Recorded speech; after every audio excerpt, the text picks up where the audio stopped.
Friends, আজকে যেমন বিয়েতে আর এখন আমি আছি রাস্তাতে। চলো রেডি হয়ে যাই।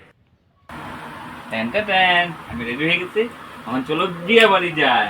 তো সিধা চলে গেলাম বিয়ে বাড়িতে।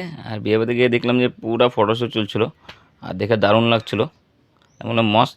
তারপর তো বাইরে ভিতরে অনেক গরম ছিল, তো চলে গেলাম বাইরে। বাইরে চলে যাওয়ার পরে দেখলাম দাদা ভাই সবাইকে পেয়ে গেলাম।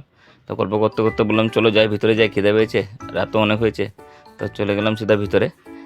ভিতরে যাওয়ার পর দেখলাম যে সেখানে অনেক ভিড় ছিল, তো আমি সিধা সাইড করে আসতেই করে উপরে চলে গেলাম ডিনার করতে। তো ডিনারে গিয়ে দেখলাম রে ভাই এতনা কুছ খানা।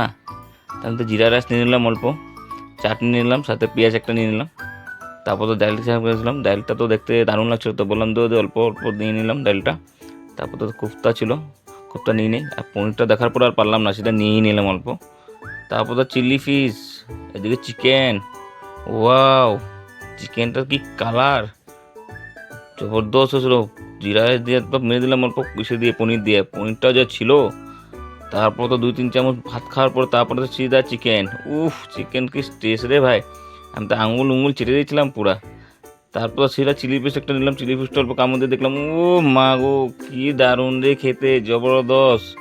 লগে অল্প ভাত নিয়ে নিলাম আবার। তারপর তো অল্প আবার চিকেনটা নিয়ে নিলাম, চিকেনটা অল্প টেনে নিলাম। উফ, দুটা মিক্স করে খাওয়াটা ব্ল্যাক টেস্ট। তারপর তো আম পেয়ে গেলাম, আম গোটা টক, মানে আমের টক। তা আমটা নিয়ে নিলাম সিধা, নেওয়ার পর যে মুখে দিলাম না, উফ মা গো কি টক রে ভাই, কিন্তু দারুণ ছিল খেতে সেটা। অল্প মিষ্টা, অল্প তিতা। তারপর তো গাজর হালুয়া আর লালমোহন সেটা নিয়ে এসে বললাম। তারপর তো গাজর হালুয়া খেলাম, জবরদস্ত, মানে কিচ্ছু বলার নেই। তারপর লালমোহন, ও মাগো কি বলবো রে ভাই, যে সব ছিল রে, জবরদস্ত। আমি একটা না 2-3টা খেয়ে নিয়েছি। টাটা ভাই ভাই। তারপরে তো আস্তে আস্তে দেখলাম যে আমার বন্ধু খাচ্ছিলো, বন্ধু তো পেট ছাপা পড়া। তা বললাম ভাই খা খা তুই খা। তো খায়া খেতে থাক, আমি চলে যাই নিচে। নিচে যাওয়ার পর দেখলাম বউ জামাই পুরো ফটোশ্যুট মারছিল।